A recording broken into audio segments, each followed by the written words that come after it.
Okay. This is sorry, guys. This is not good. Ooh. Okay. Good morning. The light looks Good different. morning. I don't know what that's about. But Why does it look different? I don't know. I don't know why. It looks like orange. Well, you got it's that spray tan. Sorry. Good morning, Becca. I'm actually Hey, Becca. eating my breakfast. I'm sorry. All right, we're here. So you have to watch me navigate eating my breakfast with my braces. So this morning's going to be a little bit shorter, but we thought we would. So nobody else can see it. Only Zach and I can see it, What? which may be good or may be bad. But right now is exactly a year from when we had a European National Lampoon's Vacation instead of a cruise. And so all these memories, can you stop shaking your leg, please? Yeah. Thank you. All these memories are popping up from our social media accounts of that trip. And it's equal parts fun and like, oh, and it's equal parts like frustrating because it was also stressful. But we're here, we made it through, and arguably it was one of my favorite trips ever. My most favorite was with Carnegie by himself, just me and him. But it was, and but it shows what's possible. Like when there's like a massive upset, it just goes to show, and it kind of reminds me of a conversation I was having last night when I was reading that John Maxwell book, which we'll put a pin in it, but go back to it later. Is like there comes a point where we're confronted, and I think this happens all the time, but we're confronted with like this fork in the road, and you're given the opportunity to make a choice on your next action. And typically for us, what tripped us up in the past is when you actually live life like you don't have a choice.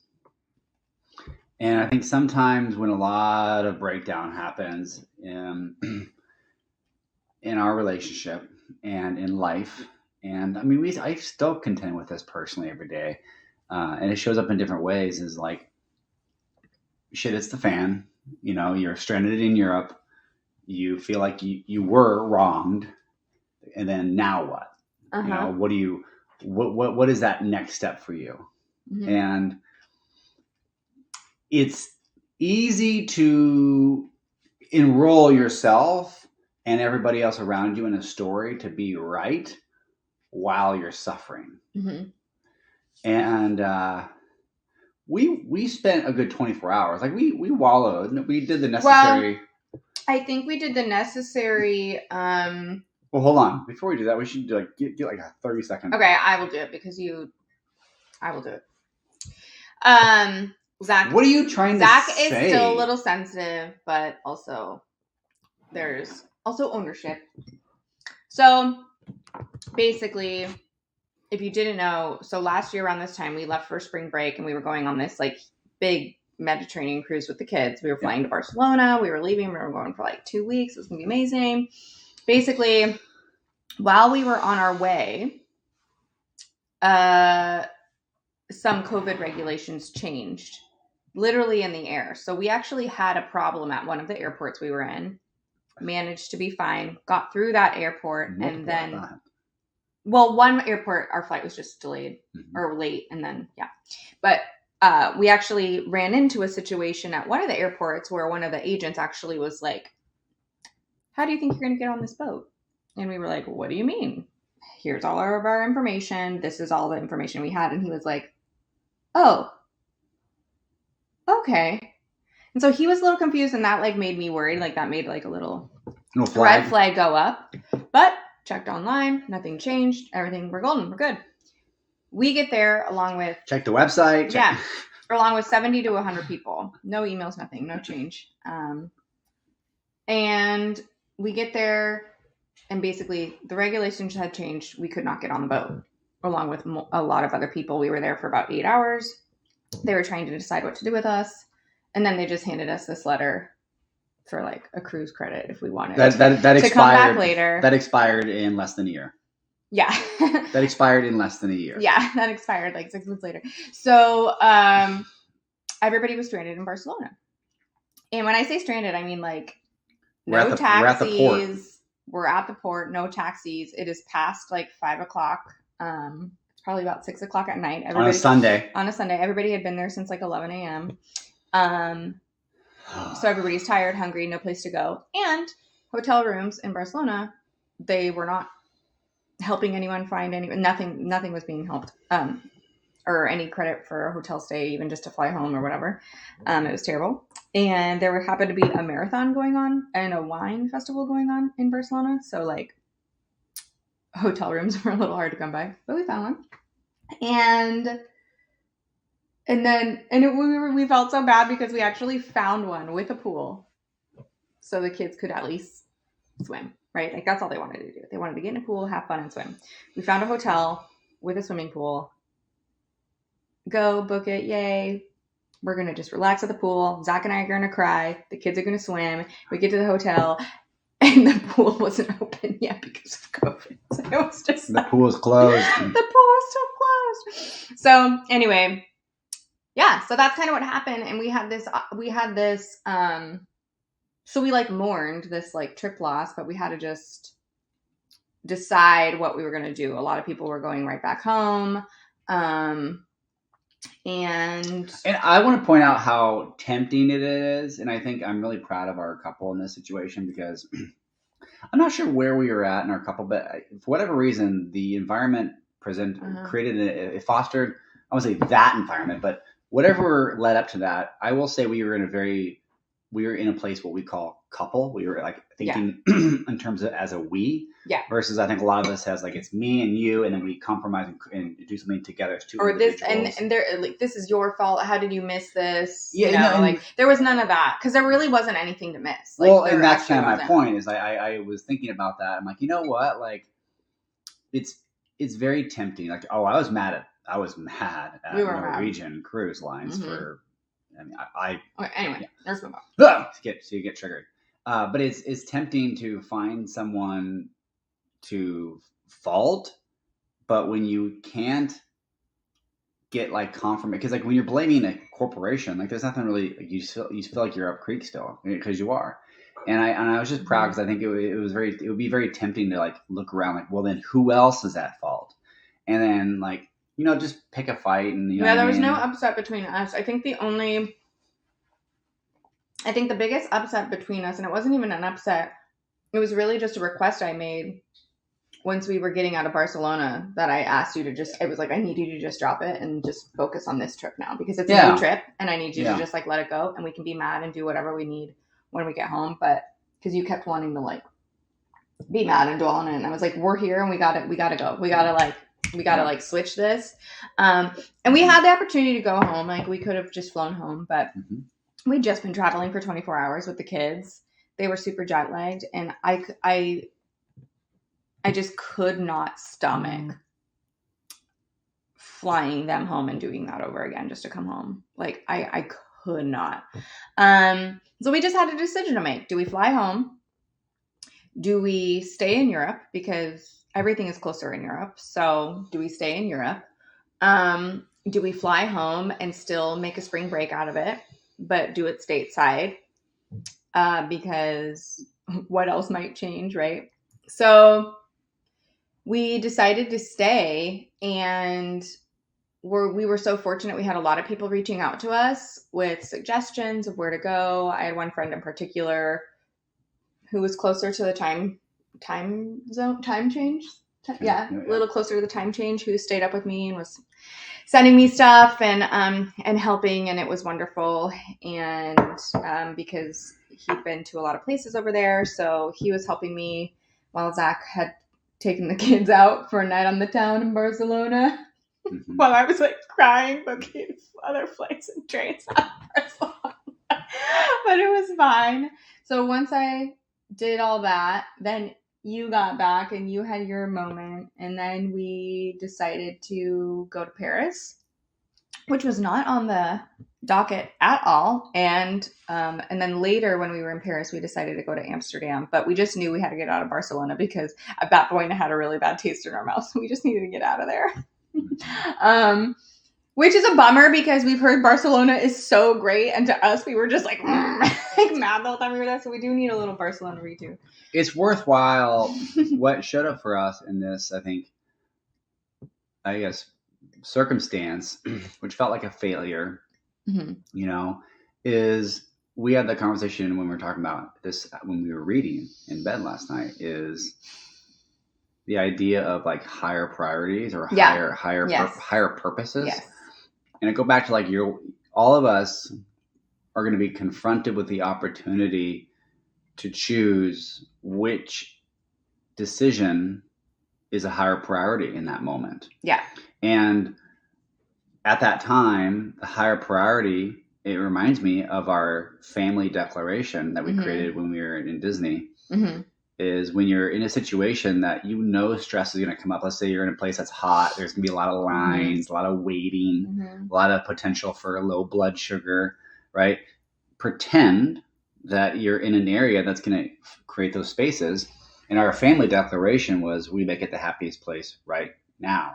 And really just realizing that we have that active choice to create newly every moment. And we didn't say it. Maybe we did say it. No, I think we were just like living into that. But in terms of like higher priority, like we as a family, we like fun and we like adventure and we like all of us to be able to be fully expressed, and obviously relationship. So with relationship, we knew the kids were watching. Like this was a very stressful situation. So they saw us cry. They saw us mourn a little bit and grieve. They saw us make financial decisions.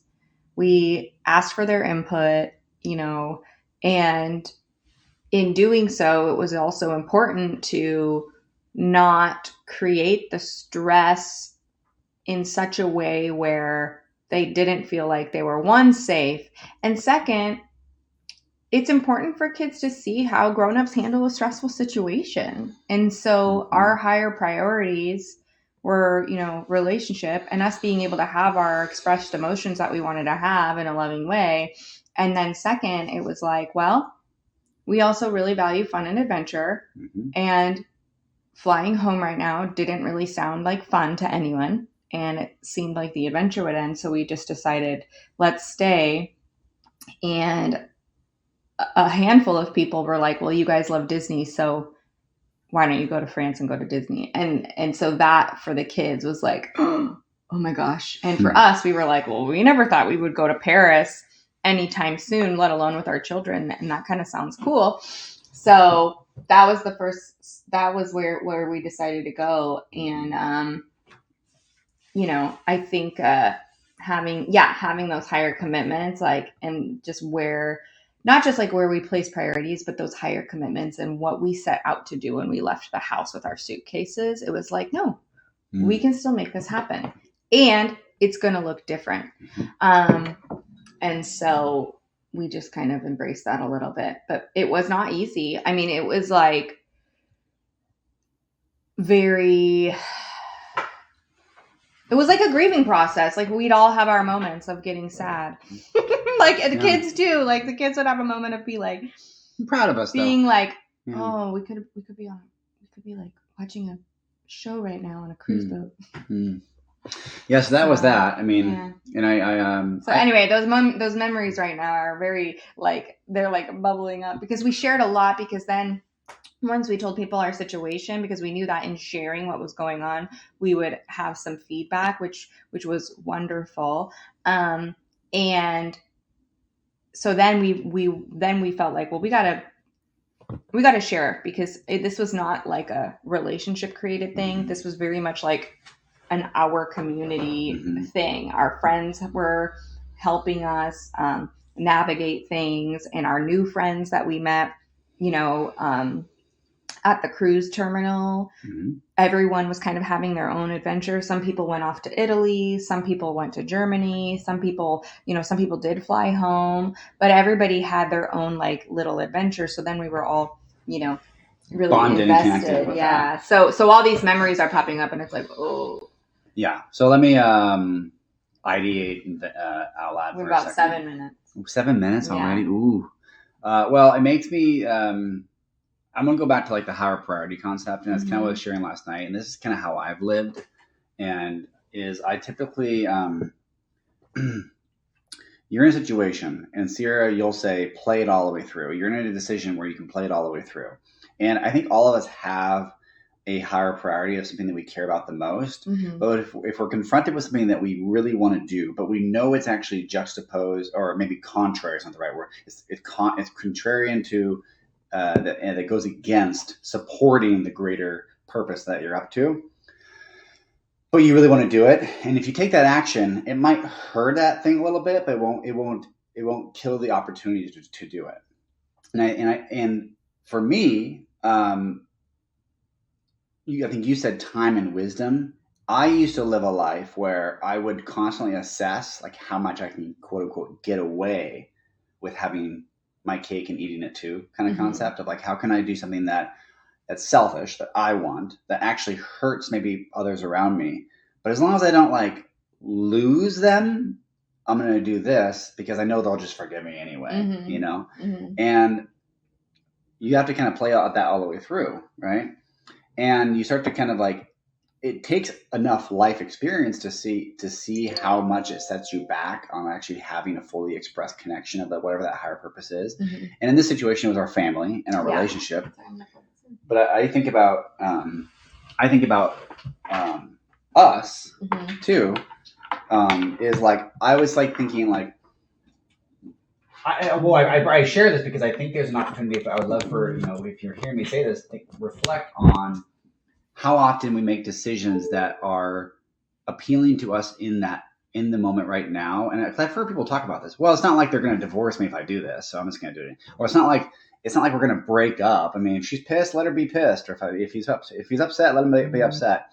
And you think about like those over time slowly erode. Well, yeah, it's kind of like the lint in the dryer. Like there's a little more lint, a little more. Yeah, a little more lint. A little more. Yes. A little more, and pretty soon it's going to catch on fire. And it doesn't seem like much at the time until you go in there, you pull it out, and it's like this big lint ball. Yeah. And I think that, yeah. Well, then, but then I said, well, what makes someone let it all burn down? Because some people will be like, nope, and then they'll in toxic divorce, or they can separate, and or it could be anything. They lose their family, they get kicked out of the house. It depends on what it is. And then you said, well, I think a lot of people have never really thought about their higher commitment. No, and I think once you do know that, they have it. They just don't really think about it. Once you do know it, and I'm not saying you keep saying, like, speaking from individual, is that there has to be like a we commitment somewhere that's higher. And when that is so, and you are using a little wisdom in what it is that you are doing, or what a relationship is, for example, and you're using that experience, it's hard to not make a different choice. And if you do, it's very intentional. So you don't get to be surprised. There's more responsibility. Yeah, and you don't get to be surprised when the lint builds up and it's like, oh my gosh, I can't believe it caught on fire. It's like, well, that was a very active choice, of what to do. I mean, arguably, it could have been really easy for both of us, honestly, to just start drinking like crazy or something while we were gone. While we were gone? While we were on that trip, to just like numb everything. But that wasn't like it would have satisfied a very individual dopamine short-term win, maybe, to like suppress the grief. But if we were to do that like on the whole trip, it would have caught on fire. Yeah, it would have. And so I think, knowing where we wanted to go, knowing where we wanted to go as a family in terms of what we wanted to experience, I think was really, really powerful. And the kids, I mean, oh gosh, I think one of the reasons why this was so powerful too is the kids. I think we learned so much about them and who they are, and who they are together. how they interact, like seeing them, and because they were stressed out too. It wasn't like, I mean, they had a huge expectations. This was actually a rescheduled trip from 2020. So they had been waiting at this point. They had been waiting to go on this for over 2 years. Mm-hmm. So there was a lot of expectations of what it was going to be like. Mm-hmm. So, but when you have, I think, yeah, when you've built a very strong value system and foundation, and not just like something woo-woo like, oh yeah, that's our, we put it on the wall, blah, blah, blah, but really creating together. And well, what does that actually look like as lived in our lives? And talking about it often, and not just here, like with the kids. I think we forget that they are a player in the game. Yeah, they're little mini co-creators. Sometimes with the better ideas. That's true. That's true. Well, why we share that is because it's very raw, and there's also just we share this to let you know that there is an opportunity to see something, and people say, "Oh, you're just so you see the silver, so you see the silver lining in everything," and I'm like, no, I wouldn't say we see the silver lining. I think we just see the possibility that is presented as an option, and then we actively choose it. And then sometimes we live life like we have no choice, and then that causes us to feel trapped, stuck, and bitterness and resentful. Yeah, and that's a good distinction and point to make, because during this time we got so many messages of encouragement, prayers, suggestions. I mean, it was just wonderful. And we also got messages like, I can't believe you guys are doing this. I would have melted, or I would have done this, or I would have blah, blah, blah, or you guys are so good at staying positive and all this stuff. And it wasn't like we were living some toxic, like, positivity dream vacation over there. It was very, very hard. It was just very active choice making, I think. And we didn't even talk about the fact that our hotel flooded. Oh man, Chamberlain got food poisoning. We'll give you those memories as they pop up, because I think right now we probably, at least based on our memories, we just got to Paris. Maybe that's why I have like this feeling. So maybe like this trip was not without continued obstacles. Like so many. So, well, like so many. I thought we were going to be detained in France and in Germany. So many. Oh yeah.